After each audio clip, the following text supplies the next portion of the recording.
Hi, you're listening to Climatic Scale, a podcast about scaling climate solutions. My name is Aneri Pradhan, and I'm partner of Climatic Group, where we focus on scale. And so today, we're talking about one of the least glamorous but most critical climate and infrastructure challenges, logistics. Last mile delivery has exploded with e-commerce growth, but scaling it sustainably and profitably remains incredibly difficult. And so I'm very excited to have Rich Pleat, who's co-founder and CEO of Finmile. Welcome, Rich. Thanks so much for having me. I'm really excited to chat today and share what we've been building at Finmile for the last 5 years. It goes very quickly when you're looking back at it, but ultimately the days are long and the weeks are very short. I'm sure. And for our listeners, we met at the Startup Energy Transition where Finmile had won in the mobility category. So really excited. So for our listeners new to Finmile, what problem are you solving? Absolutely. So we actually started as a logistics company. And what we saw during that time is that we were using 15 pieces of technology to do what ultimately one piece of technology should do. And so we are now an AI execution operating system for logistics and field operations. So we help organizations plan, dispatch, monitor, and optimize work in real time. So that can mean e-commerce deliveries, automotive parts distribution, medical logistics, same-day courier networks, or professional service companies with engineers, installers, or technicians in the field. The common problem is operational waste.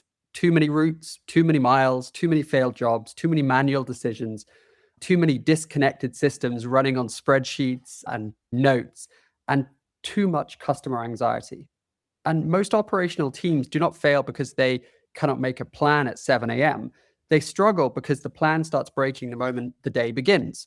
A driver is late, a technician overruns on site, a garage urgently needs a part, a medical collection appears, a customer is not at home, a return needs to be inserted into a live route, proof of delivery is disputed. And so in many business, all of this is still managed through spreadsheets, a phone call, email, WhatsApp groups, and dispatchers or controllers holding the entire thing together through that experience. And so what we do is we bring that complexity into one intelligent operating system where AI helps teams make better decisions during the day, not just before the day starts. And it ultimately helps them become significantly more profitable and efficient. Oh, wow. You described a lot of inefficiency. But there's also a lot of technologies involved in managing last mile logistics. So why does it remain so broken despite all of the innovation happening? There is a big hesitancy or resistance to change there. So people are working on these fragmented stacks that are very old, designed in the late 90s or early 2000s and haven't really evolved that much. And so what we really see is that the biggest inefficiency in logistics is just too much guesswork and it's too much manual checking. So proof of delivery photographs are then checked manually at the end of the day, and it takes 2 to 4 hours to check a couple of hundred photos. Routes are planned once, but the world changes constantly. So traffic is not the same as if you planned a route this morning at 7 a.m. or yesterday at 7 p.m. A driver can get delayed, a stop can fail, a customer can change their availability, a return needs collecting, or another driver has spare capacity.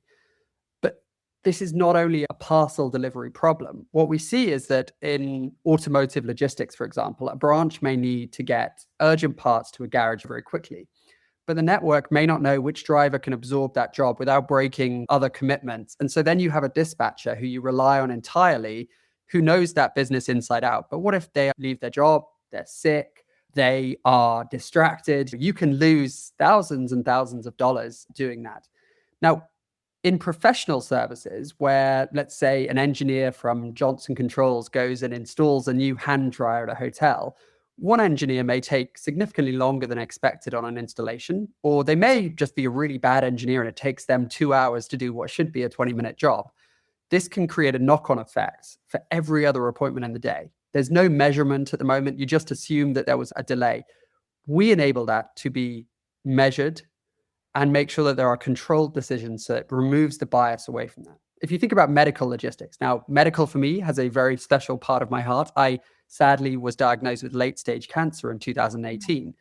So getting the critical equipment or medical prescription that I needed was vital. So I had emergency surgery in 2018, and then I had 9 months of chemotherapy. I am all clear and in remission now. But if a medical logistics delivery needs to go a blood sample, or you need to get some radiation drugs or whatever that may be, this can be inserted into an operation without upsetting everyone and making sure that that gets prioritized and gets there in time. And what we see is waste shows up everywhere. It's extra miles, extra routes, failed deliveries, which need to happen again. And this is terrible for the environment. Missed appointments, poor customer communication. You then get claims, reattempts, idle times, engineers and drivers doing work in the wrong order. And what this means is that you are losing money as the logistics operator. And this is why we focus on execution. The route planning, absolutely really important, but that's about 5% of what we do. The execution is where most of the money and the carbon is lost. And that's where we really focus.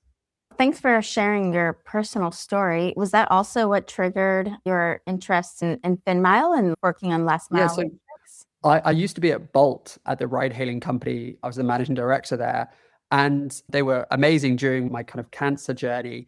And I realized that after I finished all my treatment, I wanted to go and do something new, go and challenge myself and start a new company. And I always say that I'm not particularly good at anything. I'm just immensely curious. And I saw the inefficiencies that were happening in logistics and took years looking at this, seeing how it could be made better. But I think for me, it was that we needed to look at how we can build something that is just really simple. And it's a very complex industry, but it's making something so simple that when people see it, they think, I'd be an idiot not to be using that, because we're wasting miles, we're wasting money, and we're wasting energy doing this. Going further into the problem, there's obviously very big players in delivery, like Amazon, and likewise. What makes scaling delivery operations operationally difficult, even for such large companies? Yeah. So delivery is where the promise meets the real world, right? So a brand can control their website, the checkout, and the marketing. A services company can say they have the best products out there. But if the delivery is terrible, or the installation is terrible, or the delivery is late, that's a really big problem. So once an order enters the delivery network, the logistics part, it becomes dependent on the drivers, the depots, traffic, service windows, customer availability, and the local execution. And that same problem applies beyond retail. As we said, an automotive supplier can promise a garage that a part will arrive extremely quickly. But the reality depends on stock, route capacity, driver availability, and the live prioritization of that. Now, as we said with Johnson Controls, right? A professional services companies can promise a customer an engineer appointment, but the reality depends on job duration, travel time, skills, parts, exceptions, things like that. And medical logistics can promise reliability, but the reliability depends on real-time coordination and visibility. And the larger the network gets, the harder it becomes to maintain consistency. So every failed delivery creates cost. Every missed appointment creates frustration. Every poor ETA creates customer anxiety. And every bad proof of delivery or work creates a dispute. And that means that you are then paying out. And one dispute that's a failed order could ruin your whole day in terms of profitability. Every unnecessary route that is created creates margin leakage and unnecessary emissions.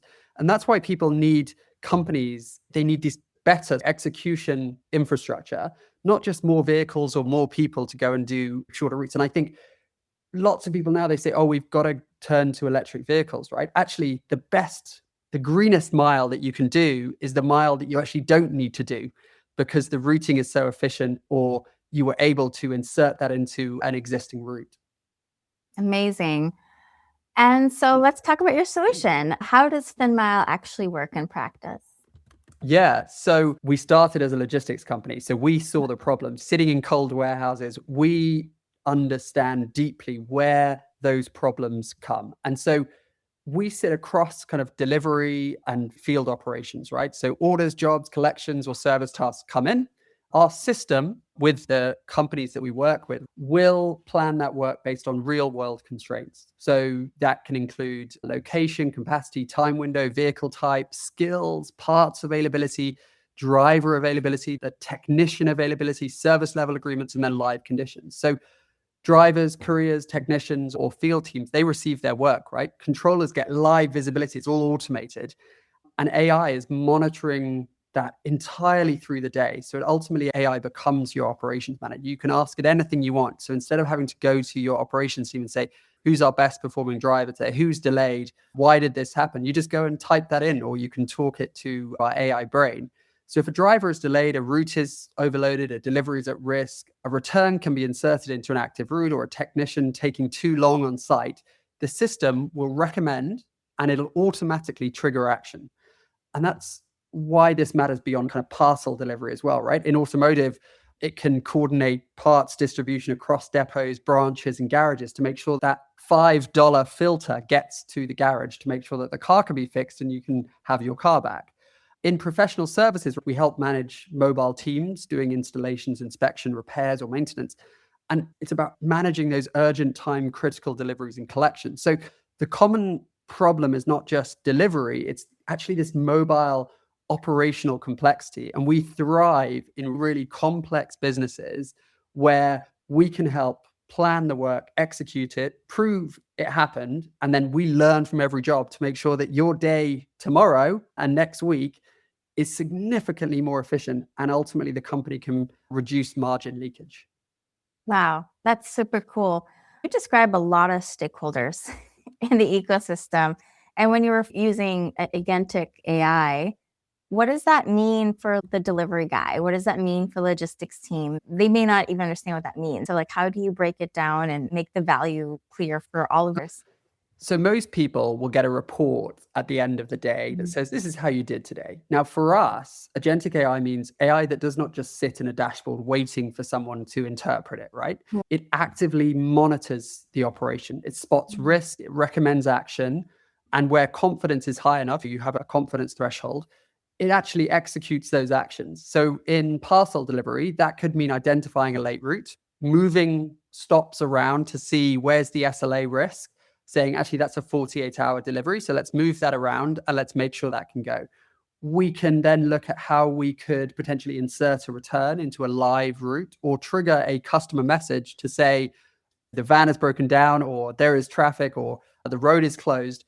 That happens automatically rather than a human having to get involved. If that is in professional services, it could mean flagging that an engineer is already overrunning or flagging to the manager that this engineer hasn't moved for 2 hours. Is there a potential problem? It can automatically send a message to that engineer to say, is everything okay? Find that back, right? And it can automatically then assess the impact of the rest of the day.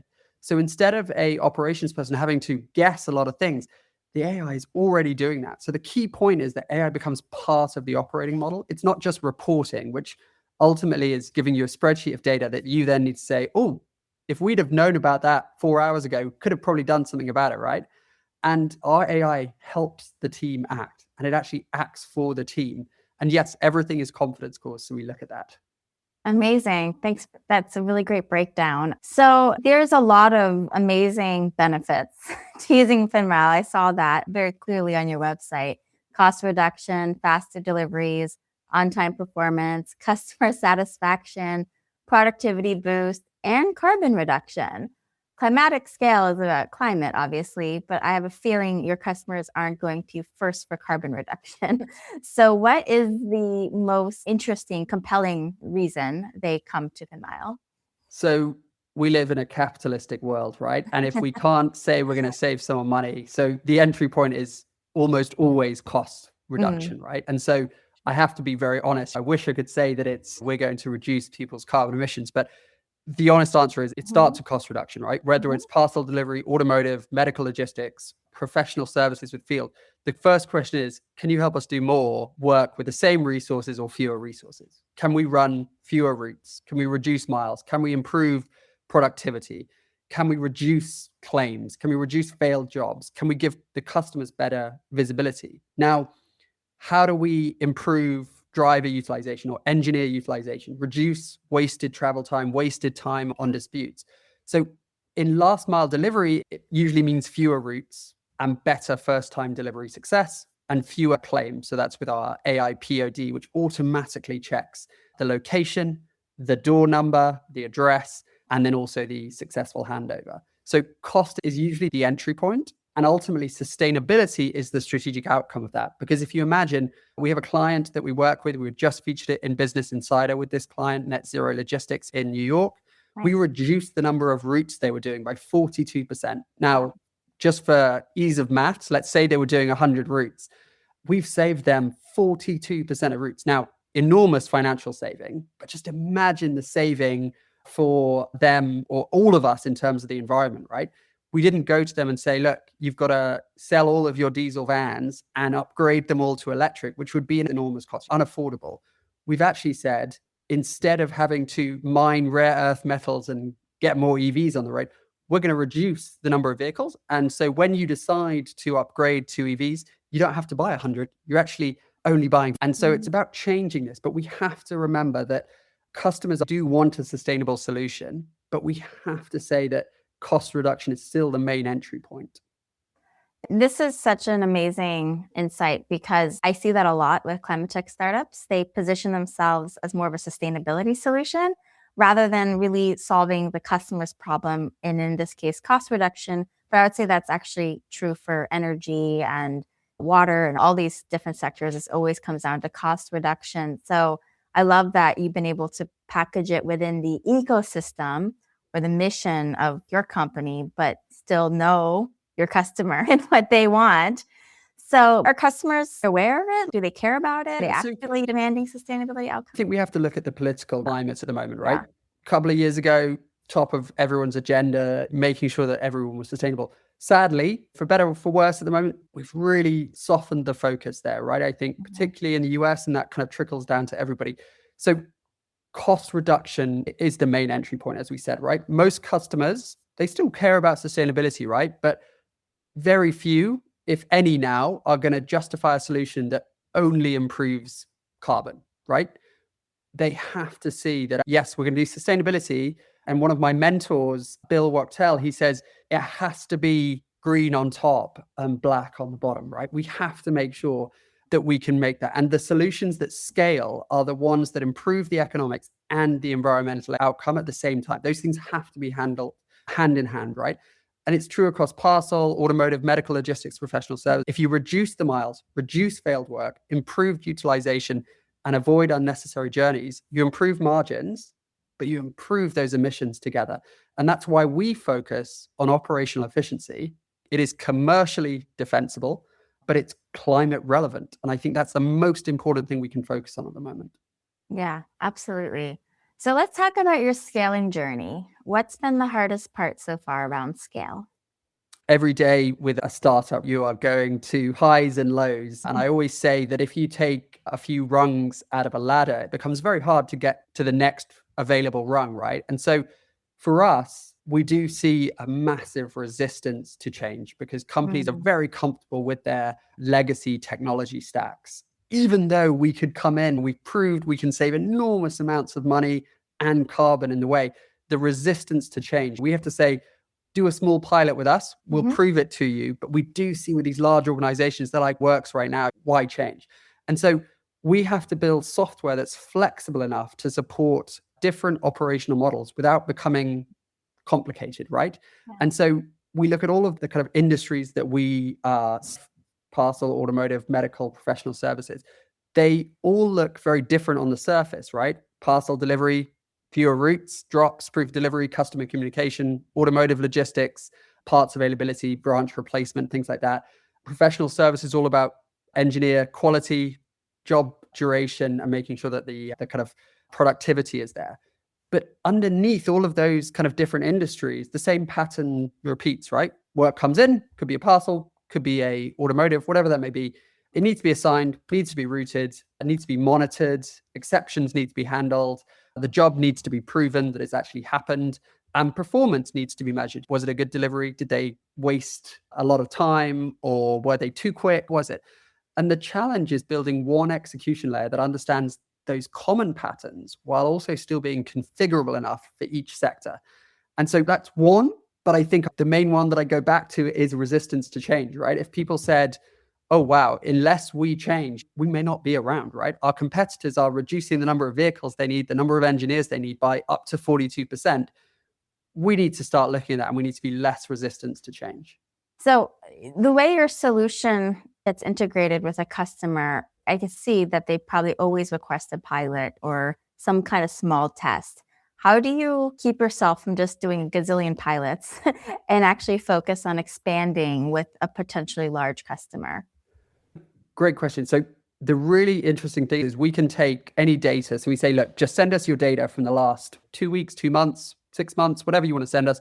We run it through our system, runs really quickly. And we say, this is how many routes we would have planned. This is how the proof of delivery would work. This is what the agentic AI would have done for you. This is what the proof of work would have done. And we have to look at the physical reality of what is actually happening. We say, look, this is how quickly the operation would have run. These are the number of exceptions you had. Tell us how many claims you had. This is what it would have reduced. Now, it is very difficult because we are still relying on physical execution, right? So we have to go in and we say, we'll run your data. If you like what we show you, we let you play with it in a sandbox environment. And then we move to a contract and a start. There is, as I said again, there's a lot of resistance to changing something. And it is a very big change because we make the operation so much more efficient. Yeah. Could you share a deployment or customer success story that really felt like it changed from pilot to full rollout? Yeah.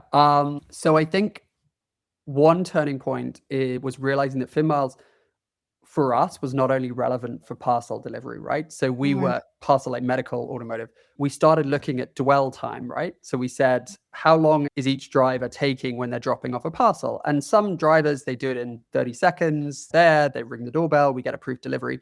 Other drivers were taking 2 minutes or 1.5 minutes, right? If you take that 30 seconds and you times it by 200 drops, and then you take that 1.5 minutes, it's huge differences, right? The driver who's taking longer is taking an extra 3 hours a day just doing a drop, right? And so we saw that this execution problem appears in multiple other sectors. So an automotive one is a good example, and then we'll look at professional services. So automotive, urgent part needed because your car needs a new filter, let's say. The driver picks up the part, goes to the garage, drops it off. How long do they spend at that garage? Because ultimately it should be a handover, maybe a signature on the phone, or we get rid of that because we just get a photograph. But what we saw is that some drivers, they spend 2 hours at the garage. Is that their friend's garage? Are they there because they're trying to help in the installation? And it's about monitoring that. I think the other thing is that it's looking at an engineer, right? If they are putting in some new device, right? If you have one engineer who does it in 20 minutes and the majority of engineers do it in between 20 and 30 minutes, right? But you've got 3 engineers who it actually takes them 2.5 hours to do the same job. Now, what are the nuances there? Do you get more complaints from those? Or do they just do less work because they are slow, potentially they're inefficient, they need retraining? And so we look at that live coordination, right? We have to look at people who are in the field. We look at travel time, job duration, proof of work. Did they take a picture at the end? Because if there's a complaint that say this was not installed correctly, right? The company can go back. The AI has already verified that this was installed correctly. Was it damaged during the day or did the engineer do a bad job? We can prove all of that, right? We can go and we say, this is actually it is. And I think the real turning point for us was that we won these different types of business. And it showed everybody really that Finmile is not just a delivery platform, it's an AI execution layer for complex operations. And so for us, it was looking at how we could solve those very complex operations and making sure that we had those potential examples to go and show more people. Very interesting. How important are partnerships in your growth strategy? For us, partnerships are really important. So we go in and we say, look, we may not be McKinsey or BCG, right? But we are consultants. We come in and we don't want to sell you software, right? We want to grow your business because how we charge is if your business grows, we grow. And so partnerships are so important in this because it's an ecosystem, right? So we don't own vehicles or anything like that. We work with carriers, delivery companies, retailers, automotive distribution companies, medical logistics providers. And so the opportunity is to become this intelligent layer, right? But we have to go and partner with people. And so we say, we don't want to sell you software. We want to help you make your business significantly more profitable, to make it significantly less stressful, and to ensure that everything is verified and measurable. And so what we say is we just want to help you operate better. So we're coming in as consultants, and if we grow your business, it's going to be great for you, right? We're not just going to say we charge you for 1,000 vehicles a month, no matter what, right? And so we have looked at how this technology scales across, how this is critical for climate, but also critical for your profitability. And we partner with the companies because most of our work comes from referrals. People say, how do you have such a small team? Or how do you have such great operations, right? And they say, well, we run on Finmile. And they say, can we have an introduction? And so it's all about this partnership and consultative approach that we go in and we try to help people. Okay. So what are your priorities for the next 12 to 24 months? There's a lot of priorities for us. So obviously to expand Finmile from this AI delivery execution platform into a broader AI execution operating system for logistics and field operations. And so deeper into parcel, same day e-commerce, but also expanding that into more professional services. And so we see that there's just this huge opportunity to run more dynamic, efficient, and reliable networks. And so it's giving visibility, but it's also making sure that we can help companies coordinate mobile teams, reduce wasted travel times, and improve utilization. And so if we can help companies grow, we help them become more profitable, we can ultimately look at complex operational teams. They run with more intelligence, less waste, and better economics. Amazing. And where do you think logistics will change dramatically over the next decade? Yeah, so I think that we see changes every day, right? And we see that everything that is happening on a daily basis is improving the efficiency. Now, what we'll see is that static planning will move to live execution, right? And if you have a static plan, you aren't going to be able to compete. And I think that we have to define logistics more broadly than kind of parcels as well, right? The same shift is going to happen across all of the different networks that we saw there, from automotive logistics to professional services and field services. Many organizations are still making a plan and they rely on people to firefight the rest of the day. We got a plan from 10 p.m. last night. Good luck for today. In the future, we do that today, right? AI will continuously coordinate the operation. Routes will be fully dynamic. Jobs will be reassigned automatically when risk appears or there's a threat of a route not being completed. Technicians and drivers will receive better instructions, and they will receive a way to change how customers communicate because it'll be automatic. Proof of delivery and proof of work verified in real time. That's one of our key functionalities, is we verify all of that. Billing and claims will be linked directly to operational evidence. And the companies that win will not just have cheaper delivery or cheaper field teams, right? They will have better operational intelligence because things will actually be correct the first time. Wow. I'm sure that will make lots of people happy to I have hope so. especially important deliveries like medicines on time and easily accessible. Is there anything you're looking for? Anything that listeners can help you? Yeah, so we're always looking for introductions to complicated business in automotive, in field services that are resistant to change. And a lot of these companies are very well established. They are very long-standing, respected companies. And they think everything's fine. They have their spreadsheets and their dashboards. For us, we see that as the perfect inroads to come in and say, look, we can make you more efficient. We will do it for free. We'll show you a pilot, show you what it does.